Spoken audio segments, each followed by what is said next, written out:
Hello. तर आज बघा गौरीचा दुसरा दिवस होता. तर आज गौरीला पुरणपोळ्याला नैवेद्य दाखवतात. मम्मी पण बघा आज सकाळी लवकर उठून आंघोळ वगैरे करून आज साडी नेसलेली. साडी मला कशी दिसते तेवढं सांगा तुम्ही कमेंटमध्ये. मग इकडं बघा मी पुरण वगैरे परतून घेतलं. पुरण परतून घेतलं, पुरण केलं मस्तपैकी, पीठ मळून घेतलं. का तर आधी पीठ पुरण करून ठेवलं की पोळ्या लाटायला वेळ लागत नाही. आणि तेलावच्या पोळी करायची म्हणले की दोन्ही पीठ आणि पुरण दोन्ही पण व्यवस्थित यायला लागते. मग इकडं मस्तपैकी बघा मी पोळ्या करून घेतल्या पटपटपट.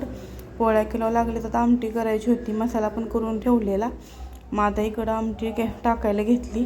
आमटी टाकली ना, आमटी उकळेपर्यंत जरा कपडे वगैरे होती ती धुवून घेतलीत. का तर काल पण पूर्ण दिवस गेला गौरी बसवण्यात, त्यामुळं काही कपडे धुवायलाच भेटली नव्हती. मग इकडं बघा नैवेद्य वगैरे दाखवला, तोवर माझा भाऊ आलेला.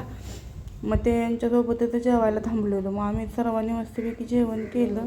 पोळ्या, दूध, भात, आमटी मस्तपैकी बघा आजचं सागर संगीत जेवण होतं.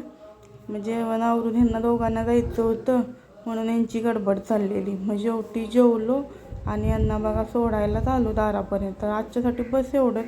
व्हिडिओ कसा वाटला ते कमेंट करून सांगा. Bye bye.